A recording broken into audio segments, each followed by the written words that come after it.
Magandang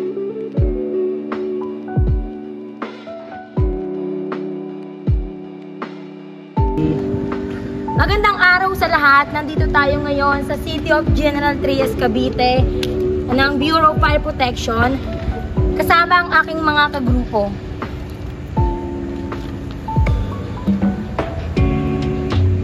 Ngayon, gagawin namin dito ay magkakanta kami ng interview upang alamin kung paano nga ba, ano nga ba ang gagawin o dapat iwasan when it comes sa sunog. So tara na!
Okay.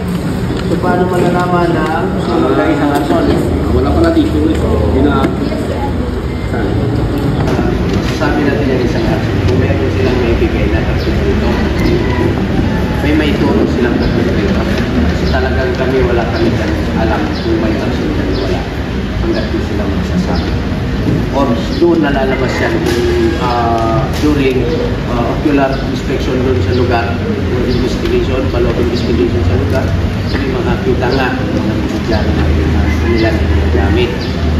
Pero yun nga, sabi ni Sir Joel nga, kahit pa yung 2 kilometers, 220 kilometers na yan, pwedeng ang arsonist ay nandun, nangyari ang sunog dito, possible yun.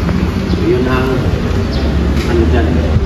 Pero basta tayo ang investigator, para yan minsan sa sinasabi ng ano, sila naman ang member. So, kung maglinis ang pagkagagawa, din namin malalaman natin. And ano pong agaran ng ginagawa after this? Siyempre, after ng sunog, investigation, and then dun sa investigation kasama na yan yung kukuhanin yung mga pangalan ng mga nasunugan para maipasa sa mga salugan sino man kung kailangan nila para makareceive agad sila na agaran tulad sa mga. Then ang papel lang ni investigator is iwag not to delay the process ng investigation para mabilis din silang makabalik. Kasi normally the investigation 45 days ang yan, hindi 45 days dapat bago pa matapos yan, dapat nakaliit na pabalik. Kasi kung hindi makabalik yan, hanggat di matapos investigation, hindi makabalik ang mga occupants dyan para mag-reconstruct. So, kailangan mabilis ka rin. As well as, dapat mag-respond yung mga sunugan ang mabilis kung anong kinakailangan. Ano po yung mabibigay ng advice or tips para sa may mga kapamilya ng mga katamsalan katulad ng bulag, ulirat, makita, ano yung mga paraan para maiwasan ang pagkasunog? Bilang. Huwag iwanan mag-isa. Kung kayo ay may kasama sa mga bahay ng mga PWD, stroke patient,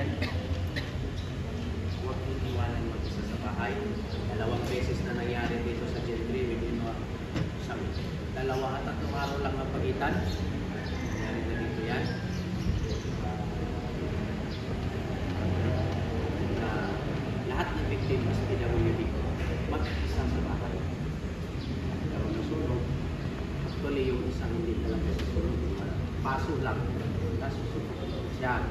Kasi mag-isa lang sa bahay, walang nag-aalala sa kanya. Kasi sumunod siya. Most of the lapit pa namin sa ano ha?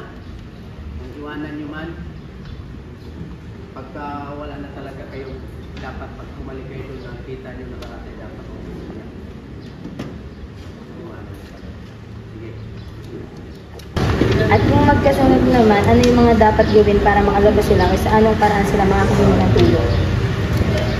Sa ngayon, parang talaga lahat ng tao halos meron ng cellphone maski bata. Tumawag agad.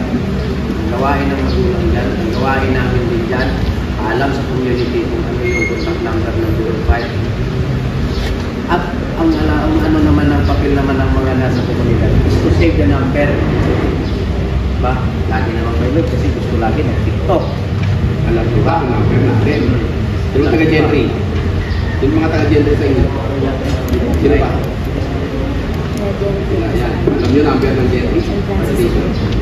Alam niyo number namin. Alam niya? Okay. Okay. Sabi, yun lang isang mamamayan.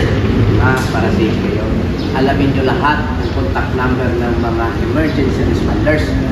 CBRRMO, City Health Office, Bureau 5, PNP, Barangay. Dapat yan meron kayo nasusunod sa bahay. Sa ref nyo. Makinis agad. Hindi pa na yung ref magnet na nakalagay sa ref. Tapos picture ng presidente. Puro TikTok. Yung life treatment ang ginagamit niyo para magpatay agad. Sa fire truck, ayan. Kung maliit naman ng sunog, kaya pa ng fire extinguisher. Fire extinguisher. Tubig na, fire truck na may tubig. Yeah. Kasi sabi na wala kang tubig ang fire truck, no? Hindi lang, tubig yan. Yun na. Para po sa iyo, anong kailangan nito sa BFF? Kailangan i-inform sa BFP. Unang-una, magdagdag ng tao. Tao ang pinaka-importante. Kasi di madami naman din, di madami fire station. Kailangan namin ang mga servicio. Pangalawa, proper maintenance. Mga kagamitan. Marami kasi kaming kagamitan dito na pagdasiran na hindi na napapagdasiran sila. Tapos matagal ang replacement. Sweldo, malaki sweldo na. Kailangan. Yes. Ano po yung kailangan yung sa mga household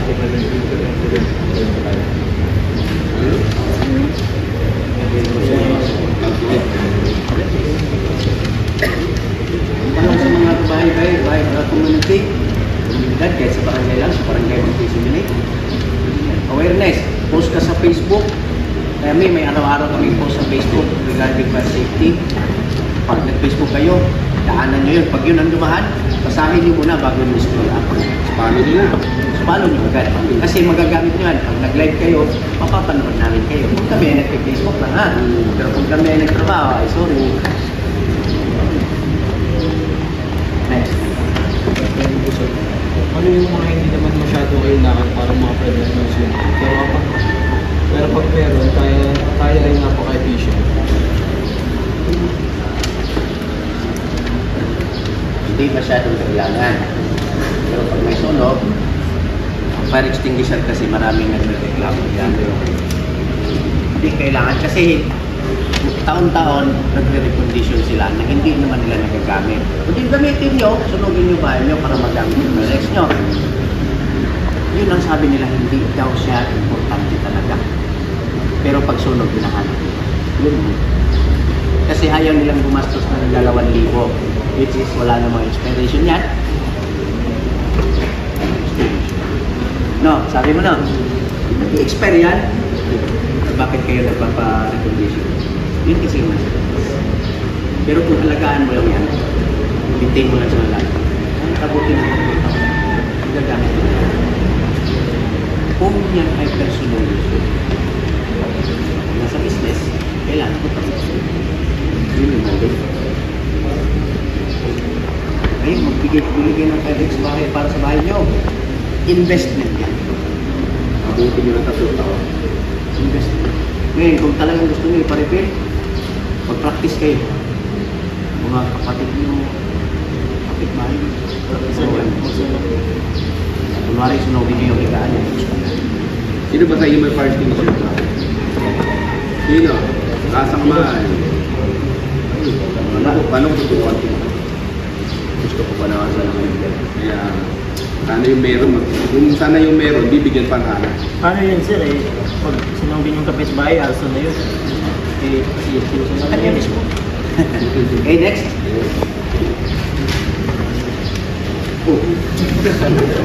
Yeah. Bilang isang fire officer, nang magbibigay ng advice sir o tips sa mga tao na naka-encounter ng sunod in case na hindi dumadating yung responde. In case na yung dumadating ang responde, walang responde, tapos ibibigyan sila ng advice, sila na sunugan. Parang ganon. Ano bang elaborate mo? Ano daw po yung mabibigay yung advice sir sa mga taong nakaka-encounter ng sunog in case na hindi pa dumadating ang responde? Okay. Hindi pa dumadating ang responde, hindi natin alam kung may nag-report o wala. Kung wala nag-report, patawagin siya. Huwag video ha. Huwag video. Walang video. Tapos nagpapala ka sa video. Ganon, sinisira niya lang yung buhay ng Facebook Live. May mga po ba na nabibigay Yes. May delay na responde talaga. Kasi delay din yung tawag. Okay? Okay, ang magdidelay lang ng responde ha, traffic.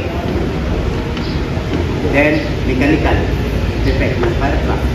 Yan. Mawala ng preno. Ayaw kumambyo. Nawawala ng hangin. Pneumatic kasi yan.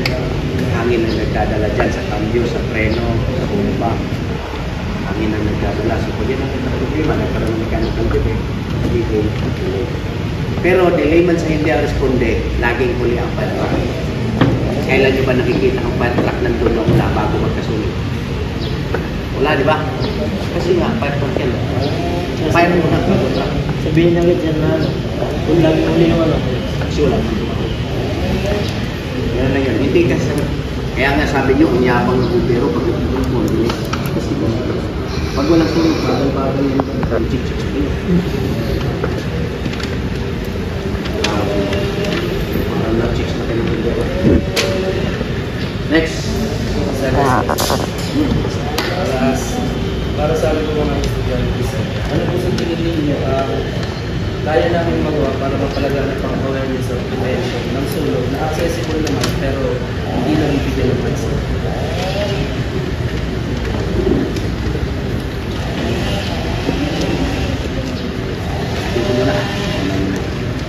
Una-una, yung responsibility niyo bilang estudyante. Ano yung minitulong niyo? Yung una-una nga, alamin niyo kung ano ang contact number ng ng mga fire station. Kahit hindi sa kahit hindi sa fire related. Mga crime, nakita kayo na pwede kayo makatulong. Contact number. Then afterward, kung kinakailangan ninyo na tumulong, isa na lang. Kung iiwasan nyo ha, para hindi rin kayo maging imbis na makatulong, isa pa kayo sa i-responde. Iwasan yung gampanan ang trabaho ng mga nasa serbisyo. Kasi yung iba, gusto bila-bila, kasi kaibigan niya o jowa niya, pinasunugan, dumiretso, at ang nangyari, imbis na siya ang mag-rescue, siya ang rescue. Kasi yung jowa niya, nandun pala sa isang building. Ikaw tuloy, natrap ka sa loob. Yung jowa mo isa. Ibig sabihin, ang magagawa mo lang is tumawag sa mga practitioner. Ilan. Kasi hanggang estudyante pa lang kayo, gawin nyo bilang estudyante, pag estudyante nyo, so kung ang kinakailangan yung kurso, yung mga gusto yung maging bumbero, PNP, kasi ito yung training lang. So kung ano yung natutunan nyo sa school, yun ay mga mature pa lang yun. So, pagdating nyo sa servisyo, marami pa kayong dadaanan bago pa kayo makapasok nadating yung aming pinanood. Marami pa kayong dadaanan. So, pagdating ninyo, maaari kayo mag-aral hanggang sa marating yung doctrine. So, be aware doon sa mga ano na, kasi marami ng ganyan. Yung mga nangyari ganyan, siyempre, sabi nga huwag muna natin gawin yung papapagiging natin sa trabaho. Ibigay natin yung trabaho doon sa mga amang may oras. Okay?